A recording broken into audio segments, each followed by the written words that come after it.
In the stories we cover on the TimeGhost channels, we often speak of events of terror, tyranny, and war.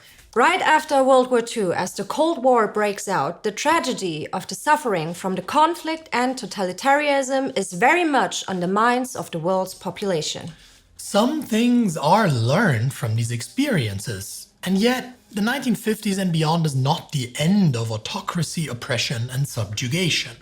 And thus, it serves us well to remember these lessons, to see how we can avoid the mistakes of our ancestors and build on their success. So today, we step out of our usual timeline to see how we can successfully fight tyrants and get away with it.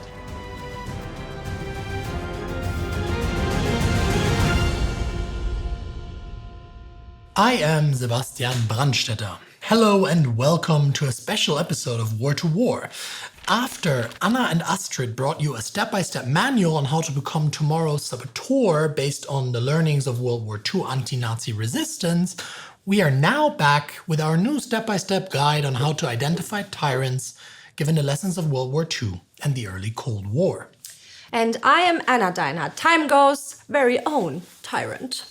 In the early days of the Cold War, after the calamities of Nazism, fascism, and Japanese imperialism had been defeated, but Soviet communism was still on the rise, many thinkers, politicians, and activists started to ask themselves how tyranny could be avoided and freedom, security, and humanity preserved. In the late 1940s and thereafter, the basic tenets of what humanity and human rights meant were codified into international law through the Universal Declaration of Human Rights and the Covenant on Civil and Political Rights. So basic and self-evident were these principles that even nations still held by tyrannical powers saw no other choice than to sign on and at the very least pay lip service. What could never be agreed upon fully were the rights of how to fight tyranny. For instance, if violently revolting against a tyrannical power is legal, or how much of the principles of national sovereignty should protect a tyrant's regime from foreign interference. Hence, any ideas for how to fight tyranny and tyrants was left to the realm of political and ethical philosophy. Western philosophers, the likes of Hannah Arendt and Karl Popper, formulated ideas on the origins of tyranny and how it could be avoided. And they warned of the dangers of forgetting the past and thinking that we are impervious to falling into the chasm of totalitarianism once again. 2 decades after the end of World War II, Arendt writes. It might be a mistake to assume that the inconstancy and the forgetfulness of the masses signify that they are cured of the totalitarian delusion. The opposite might well be true. It would be a still more serious mistake to forget, because of this impermanence, that the totalitarian leaders, so long as they are alive, command and rest upon mass support. Up to the end, neither Hitler nor Stalin could have maintained the leadership of large populations, survived many interior and exterior crises, and braved the numerous dangers of relentless intra-party struggles if they had not had the confidence of the masses. The widespread belief that Hitler was simply an agent of German industrialists and that Stalin was victorious in the succession struggle after Lenin's death only through a sinister conspiracy are both legends, which can be refuted by many facts, but above all by the leaders' indisputable popularity. Nor can their popularity be attributed to the victory of masterful and lying propaganda over ignorance and stupidity. But let's backtrack a bit before we continue. The history of tyrants obviously goes further back than my birthday. Plato was already speaking of tyrants that would use inequalities in society to rise to power. And so was Aristotle, his disciple. He spoke of demagogues who abused the public through shouted opinions turned facts, overriding all other freedoms in the process. Aristotle and Plato were not the only ones with these concerns, though. While writing the Constitution of the United States, the Founding Fathers had similar thoughts. They were concerned about someone bypassing laws for their own advantage. Since the United States have declared independence, 4 major democratic stepping stones have come and gone. First, the French Revolution, second, after World War I, third, after World War II, and fourth, after the fall of the Soviet Union in 1991. Many democracies that were established during these points in time no longer exist. But this does not mean that they do not have similarities to what we are currently experiencing in politics, and it does absolutely not mean that we cannot learn from them. Many European democracies broke down in the 1920s to 1930s and ended in authoritarian or fascist leaderships and governments. History demonstrates that democracies can die, societies can break apart, moral values can be lost, and ordinary people can suddenly end up holding a gun in front of a death pit. And even though fascism appeared dead, it really is not. Years of fascist regimes have left behind an intact legacy which still is relevant today. So let's not waste any time. Here are 19 tips on how to identify a tyrant. Number 1. Do not be preemptively obedient. No. Meaning, authority does not mean righteousness. Do not compromise your morals or your values. On February 12, 1938, Adolf Hitler forced Austrian Chancellor Schuschnigg to lift the ban on the Nazi Party and made him appoint Arthur Seyß-Inquart as Interior Minister, directly handing power to the Nazis. Barely a month later, on March 11th, Hitler issued an ultimatum. Schuschnigg would either have to step down as Chancellor or Germany would invade. Schuschnigg steps down, fearing resistance would spark a civil war, thereby sealing the fate of all Austrian Jews along the way. Immediately after, they were pushed onto the streets and forced to scrub away any symbols of independent Austria. And here's the catch. Even people who did not identify as Nazis watched their neighbors be humiliated with great interest and even amusement. Accepting this as their new normal, accepting the Nazis as the new rightful authority, laying a new law of the land. Exactly. And when the Nazis then started roaming the streets with lists of Jewish businesses and houses, robbing, breaking, and stealing everything they could, civilians stood by. Again, even people who did not identify as Nazis joined in on the purge. Hannah Arendt remembers this time. When German troops invaded the country and Gentile neighbors started riots at Jewish homes, Austrian Jews began to commit suicide. It was people standing by, watching, enjoying, and even joining in on these actions by the Nazis that showed the Nazis just what exactly was possible. This tolerance of mistreatment and permission to mistreat indirectly led to the 1941 SS developed mass execution techniques by opening the floodgates and lowering the social norms to a point where mistreating others was socially acceptable. After invading the Soviet Union, the SS did not receive any specific orders on how to dispose of their enemies, so they got, shall I say, creative and developed their own ideas because they assumed that they knew what their higher-ups wanted. This way, the SS showed just what was possible in terms of mass execution.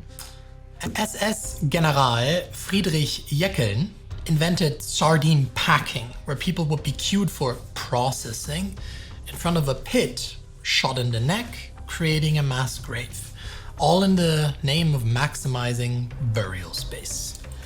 Number 2, defend institutions. Some people make the mistake of believing that institutions will defend themselves and are able to deflect any attack. Others make the mistake of thinking that people or parties elected through legal institutions cannot destroy the very same institutions, even when they say exactly that during elections. In Germany, the Nazis made sure to suck all power and vitality from governmental institutions, so they would support the new order. The Nazis called this Gleichschaltung, which means as much as enforced conformity. And before we hear anyone say, "This took time," or "Surely this did not happen overnight," Gleichschaltung took the Nazis just 2 months. And by the end of 1933, what possibly was one of the most liberal democracies into the world turned into a one-party system. They still held elections, sure, but what are elections good for if there is no opposition? And that brings us to number 3. Beware the one-party state. Tyrants always want you to look outward for a threat to your country. And even the average person, when asked, would agree to fight for the country if their democracy was at risk. But the truth, as always, is more complex than that. Fighting for democracy always also requires looking within your own nation and your own people to seek who seeks to undermine it. As Popper said, unlimited tolerance must lead to the disappearance of tolerance. If we extend unlimited tolerance even to those who are intolerant, if we are not prepared to defend a tolerant society against the onslaught of the intolerant, then the tolerant will be destroyed, and tolerance with them. We don't have to ask ourselves what happens if this advice is ignored. We know. Besides Hitler, Juan Perón, Saddam Hussein, Hugo Chavez, and most other dictators used electoral success to legitimize their movements and then destroy the system from within. What follows next is just as insidious, a mixture of spectacle, suppression, and the salami tactic. Salami? The cutting off of opposition one by one, which was first coined by Hungarian communist leader Matyas Rákosi in the late 1940s. Well, I don't know if I'd use a salami for that. And they didn't use a salami for that. Think of opponents being distracted, detained, and muzzled. Number 4, take responsibility for the world around you. Remove symbols of hate in public spaces and do not accept them as part of your life. In everyday politics, gestures and words, or the lack thereof, do make a difference. That is true. While we tend to think stickers or posters are almost banal and do not influence us, there is more than enough proof in history and contemporary science that this is not quite true. In the 1930s, the Soviet Union printed and distributed posters of wealthy farmers being displayed as pigs. They dehumanized them, and we all know what they do with pigs on farms.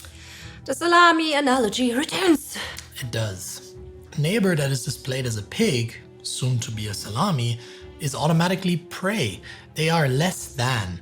These farmers were robbed and their farms were purged. And in case you couldn't guess, after pitting subsistence farmers against the perceived to be better off kulaks, the government did end up taking most of everyone's land in the name of Marxism, seizing the means of production. This resulted in a great famine, the Holodomor genocide. Between 1930 to 1933, millions, mostly Ukrainian nationals, died a tragic death. So much so that there are even some recorded cases of civilians resorting to eating human flesh. Even today, you might be offered to wear symbols of loyalty towards a government. But when you do, make sure you stand up to include all people. If you remember, in 1933, people were suddenly very into wearing symbols on their lapels to show support of Nazi ideology. Eventually, even people who didn't think of themselves as Nazis wore swastikas to showcase their pride for the German fatherland. If not, you'd be at risk of being ostracized yourself. And while some were wearing swastikas, others had to wear yellow stars. By then, even most of the other extreme was incapable of upholding and striving for any sort of armed resistance, and demoralized civilians who just wanted to be left out of politics silently complied to keeping tyranny alive by accepting the slogans and signs. But what would happen if no one complied? That brings us to number 5. Think about your professional integrity. A tyrannical regime cannot function without lawyers to dismantle the system. Without businesses seeking slave labor. Without medics that are willing to conduct procedures on non-consenting patients. And without office workers filing all the paperwork on executions without trial. Many jurists under Hitler were in leading positions and argued that the laws had to support Nazi projects instead of hindering them. Because what is good for the race certainly has to be law, right? Right. Tyrants use shock and anger to let people be controlled by their emotions. And if you let shock and anger lead you, you will find people participating in rituals they themselves had never believed possible. And that brings us to number 6. Beware of paramilitary groups. States only function when the access to violence is monopolized. Think of, for example, the police, who at least in theory operate in the interest of the people and are limited by law. They are the only group of people who can use violence. It's impossible to create a democratic state when other powers also grant themselves this right to violence. This is why in history, demagogues and parties have funded paramilitary groups to undermine the current government and destroy democracy by legitimizing violence to fulfill their own goals. The Sturmabteilung, SA, for instance, was instrumentalized by Hitler to pummel political opponents in the streets. Which brings us to number 7. Take a stand. The moment you step out of line and swim against the stream, others will follow. It is easiest to follow the masses, so do not be surprised when that is what most people will do. When Germany annexed Austria, superpowers objected, but none of them actually interjected. Think of Mahatma Gandhi and his Salt March. One man marching against the stream created a groundswell and forced a continent-spanning empire to stand down. And number 8, be kind with your language. Especially because language creates community and we are all just trying to fit in. As George Orwell famously said, if thought corrupts language, language can also corrupt thought. Language shapes the way we think. Many authoritarian leaders establish a vocabulary that many under their command recycle, and which creates an environment favoring exclusion. Both the Nazis and the communists selectively banned or inserted words into official language to shape thought. For instance, Hitler used the word Volk to exclude every minority he did not see as part of the purported Aryan master race. Furthermore, he always labeled clashes with other countries or political figures as a continuous struggle or a fight that had to be won for the German Reich. And civilians who tried to approach situations or politics differently were always labeled as traitors. You see how vocabulary was thrown around and words became empty, or a tool to encourage fighting and exclusion between people. So, reflect on what you read, research, what you absorb, and be aware that words do matter. And not everything on the internet is unbiased. That leads into number 9. Believe in the truth. You start accepting tyranny when you forget to distinguish between what you want to hear and what is true. Especially because what we want to hear is more comfortable believing in, confirmation bias and all that. But as we know from history, leaning back to believe a comfortable truth often leads to the downfall of democracy. There are 4 ways the truth dies according to linguist and thinker Victor Klemperer. First, presenting lies and imagination as fact. Second, constant repetition of lies to make fiction seem plausible and any criminal aspects aspirational. Third, the open existence of contradictions, be that in election promises or while campaigning, and turning off common sense when hearing those promises, like accepting that a political leader is great while also accepting that he is responsible for the crisis state of a country. Fourth, misplaced beliefs in the form of self-glorifying statements and political figures that stop using facts to argue but start talking about believing. Which brings us to number 10. Ask questions and fact check. Good journalism is one thing we all expect to have free access to. And with the internet, this has become a widespread idea. But can you really expect to form an in-depth political opinion for free? Spend time actually reading articles for starters, even the long ones. Even the ones you need to pay for. Supporting investigative journalism and printed media makes it harder for tyranny to establish itself. Exactly.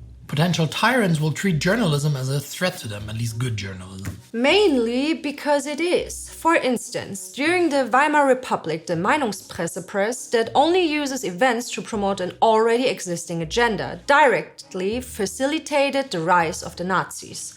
Also, check who owns your newspaper. When one corporation owns 20 newspapers, free press only becomes an illusion. And that brings us to number 11, which might surprise many of you, but talk to other people in the real world. People do that? Well, yeah, they do.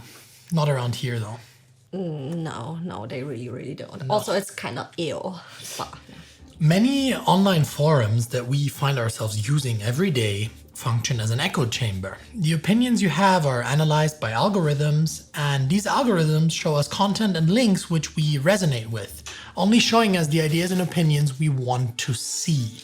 Therefore, it is especially important that when you are faced with misinformation, you interact with real people who may very well have a different point of view. Not just like-minded individuals carefully selected by an algorithm geared towards what you already hold as true. That leads us back to tip 10. Reflect on what you read and see online. But moving on to tip number 12. Practice physical politics. If a political leader does not feel the backlash to his regime, nothing will change. But lucky for us, resistance only needs two things to be considered successful. First, people from different backgrounds and different opinions need to come together. And second, these people need to meet in places outside of their homes to protest. Well, but I do have to say that these demands keep getting more and more outrageous. I mean, Let me see, what else is there about resisting tyranny?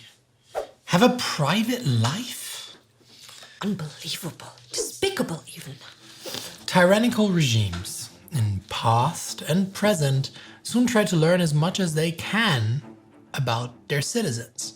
Think of Louis XV and his Cabinet Noir, opening letters to intercept and read private correspondence. The aim was to monitor political factions, nobles, diplomats, and even critics of Madame de Pompadour. Similar approaches have been taken by pretty much any other tyrant that came after and before. Through information, they gain control over you. All this means that if you notice that what should be private suddenly becomes the concern of the state, alarm bells should be ringing. Tyrannical regimes will do anything to find something to use against you. And once they start looking, it's too late. That's why they need to be stopped before it gets to that stage. Yes, because we are only free as long as we can decide what people know about us and what not. Pretty much that. Number 14. Protect human rights. Remember, human rights are the lesson the world learned from unchecked tyranny on a never-before-seen scale. They are inviolable and universal. No one, and that means no one, has a right to infringe upon them or take them away in the name of any cause. So, support human rights, whether through organizations, your vote, or however else. This alone helps build a community with a shared value system to fall back on as soon as the next tyrant decides human rights stand in the way of their next great goal. And that brings us to number 15. Learn from people from different cultural backgrounds to shield you from tyrant rhetoric that paints groups of people as pigs or devils. Make sure you stay connected to your friends that live abroad, or make friends that live abroad through the internet. And make sure you own a passport and travel if you can. Not as a sign that you're ready to run or ready to throw up the white flag, but as a sign that you're open to new perspectives. But definitely also a sign that you are ready to run. Moving on. Number 16. Don't dilute the meaning of words. Words such as extremism, Nazism, fascism, socialism, communism, and terrorism lose all weight when thrown around without a second thought. And beware of the fatality of words such as state of emergency or crisis. as well as for people who start using nationalistic language. Leaders and governments will excuse drastic actions as exceptions or as necessity. But these exceptions often turn into a state of emergency or crisis, forcing civilians to exchange freedom for a fake sense of security.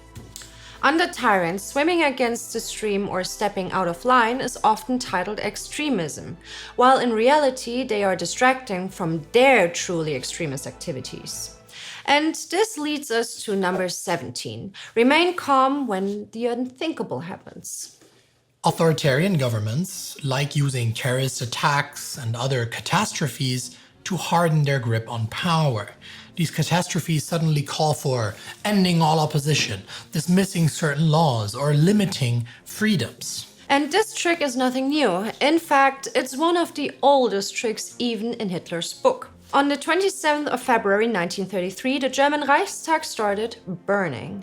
And while it doesn't matter who started the fire, the consequences of the fire matter. This fire put Germany into a state of emergency, and Hitler created this opportunity and ran with it. The day after, he lifted all constitutional rights of German citizens and allowed the police to detain whomever they wanted. Sounds familiar. And that brings us to number 18. Be patriotic. This is going to be taken out of context so bad. Maybe, but listen, patriotism means serving your country. Do not mix up patriotism and nationalism. Don't tell me, tell them. Do not mix up patriotism and nationalism. As Timothy Snyder summarizes, nationalism encourages us to be our worst and then tells us that we are the best. Nationalism is focused on power, victory, and revenge. It is based on tribalism, on resentments toward other groups of people. A nationalist's blind love for their country makes them supportive whatever the government or policies may be. They cannot understand the difference between nation and government. A patriot does the opposite, as US Senator Carl Schurz said. My country, right or wrong, if right, to be kept right, and if wrong, to be set right. True patriots do not put other people down, do not see other people as less than, robbing them of their humanity. A true patriot strives to make their country the best it can be, driven by human rights. True, a patriot loves their country, but unlike a nationalist, they do not hate the countries of others to attain a fragile sense of superiority solely based on where their parents' genitals joined forces. And lastly, number 19. Be as brave as you can possibly be. In a world where no one is willing to fight for democracy, we will all fall under the tight grip of tyranny. So, after everything we've talked about, from history's darkest turns to the warning signs in front of us today, one thing should be clear. Tyranny doesn't announce itself with fanfare. It creeps in, inch by inch, often with a smile, often with applause. And every time we lean back, laugh it off, or stay silent to protect our comfort, it grows a little stronger. But that also means we have power, real power, in our voices, in our values, in how we treat each other, and what we choose to accept or reject in our communities. Democracy does not defend itself. We do. So the question isn't if tyranny can rise again. It's whether we're willing to stand up before it does. The easiest way to fight tyranny is to learn about it. To do that, check out the hundreds of videos we have produced, clearly showing beyond any reasonable doubt the undeniable and cataclysmic suffering unleashed upon the world by power-hungry tyrants, dictators, and Torex. And while we are fighting to keep tyranny at bay, you might want to consider joining us and our cause at TimeGhost.tv or Patreon.com. It is the army that enables us to bring accurate historical content to you, whoever you are, wherever you are, and whenever you want, on your phone, on the computer, and even on your TV, if it has internet capabilities. Also on consoles, iPod Touch. And now I think even some refrigerators have a YouTube application. That's right. 'Twas a pleasure. See you next time, darlings.